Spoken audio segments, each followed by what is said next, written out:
the Game Boy Advance, the GBA, and my personal favorite, the GBASP.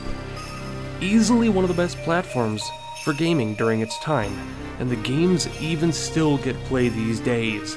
I was 11 years old when I first got my GBA as a present. I played the thing non-stop, and considering how much I love all of the games on here, this list will be more of a which games for the Game Boy Advance did I play the most and enjoy throughout the time I played them list, rather than a what are the best. But you can easily see why I chose to just call it Top 10 Game Boy Advance Games. Let's jump in. Number 10. Fire Emblem is a renowned series amongst turn-based strategy fans, and the character death mechanic made it one of those masochistic style of games. This was the first ever Fire Emblem game I played, and it wasn't even mine. I never even owned it, but instead borrowed my buddy's copy all the time. This was around the time in my life when I started to get involved heavily in video game stories rather than just the fun factor of them. And Fire Emblem, to this day, still has some great writing, even for a turn-based strategy game. Number 9. I realize that this is just a port of a SNES title, but let's be fair here, this was the first time I'd ever played Final Fantasy VI. I played the original version a few years later on, but this was my first trek into that mad mind known as Kefka Palazzo, and a journey I'll never forget taking. It's still my personal favorite Final Fantasy game, closely followed by 5 and 9. Colorful characters by the dozen, and a phenomenal story and soundtrack all behind it. And it's easily the greatest video game villain of all time. Spoilers for an upcoming list. God damn it, Penta. Jesus. No matter your preference for favorite Final Fantasy game, be it 10, 7, or 6, or 5, or 4, this one is a trip you need to take. Number 8. I was never a huge fan of Yu-Gi-Oh cards or anime, but I loved the games for some reason. Dark Duel Masters for the GBC and this great hidden gem for the GBA are great games. Even if you don't follow the rest of the whole lore and story, I mean, forgive me if I mess up the canon of this, as I don't follow anything, but Dungeon Dice was a special kind of duel that would pit two duel masters against one another using monsters and traps in a large labyrinth arena. It was a great idea and was just built for gaming. I still play this game occasionally to this day. Number 7. Think what you want, but 2 decades ago, one of the coolest and most enjoyable role-playing games was released. Super Mario RPG was a huge turning point for Nintendo, and they've yet to slow down since then. The first entry in the Mario & Luigi RPG saga series is widely considered one of Nintendo's finest games, and I completely agree with that. It's a bit streamlined in some parts, but it's not supposed to be sweet and deep. It's just a fun role-playing adventure in the Mario universe, and it delivers. Number 6. The Metroid franchise has already earned quite a bit of praise on my channel, appearing on yet another listitis. But I cannot imagine a top 10 Game Boy Advance list without Zero Mission or Fusion, and while Fusion added more to the series and had several awesome new mechanics, I tend to gravitate towards Zero Mission for my preference. The reason being that I loved the first game so much, and Zero Mission is essentially an unofficial HD remaster of it. Amazing visuals, great gameplay, and fluid controls make for a wonderful game to me. Number 5. Golden Sun is one of the best original RPGs we've ever gotten.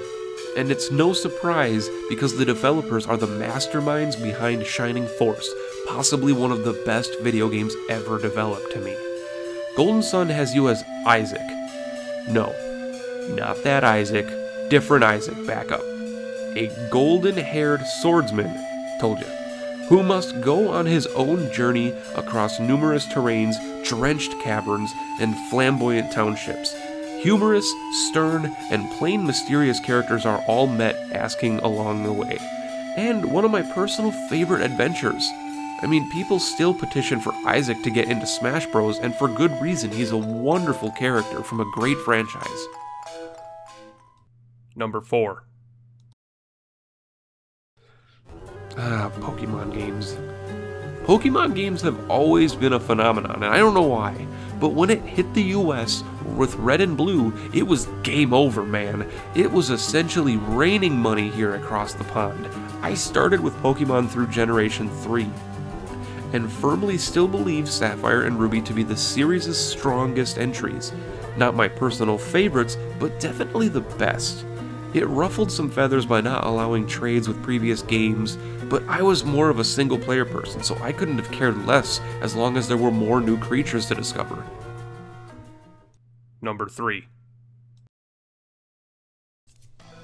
Castlevania is one of my all-time favorite franchises. It's a tough decision for me, and it's always been a toss-up with Metroid and Castlevania as of which franchise is better to me, but when it comes to aesthetic, the Vania half wins outright, and the Game Boy Advance entries are renowned as phenomenal. This may have been the most forgotten about of them considering it was even wiped from the canon base, but the DSS system and the castle that you were exploring were beyond wonderful to me. Emulate it or buy it. This title deserves your play. Number 2.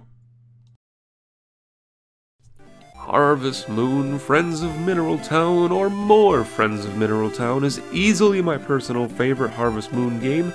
The amount of hours I logged into these two titles is just plain frickin' silly. It's a Harvest Moon game, so the whole point is to run a successful farm, grow relationships with the townsfolk, and eventually get hitched and raise a family.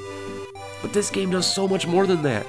That formula is so well in this game compared to the earlier entries that you can lose yourself for days.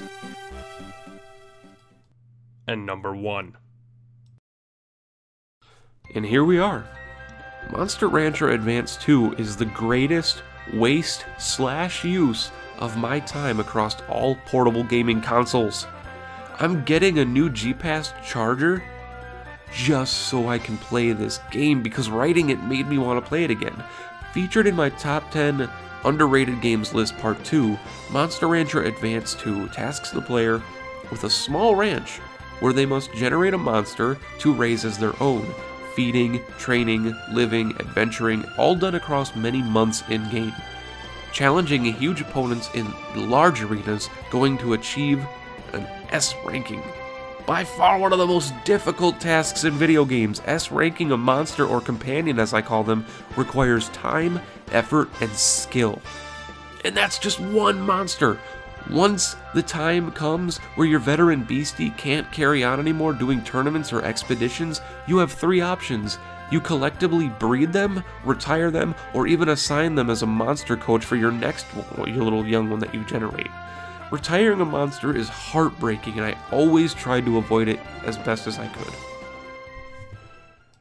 Thank you all so much for watching. I hope you enjoyed my picks for this list. Let me know your top Game Boy Advance titles in the comments down below, and I'll get back to you when I can.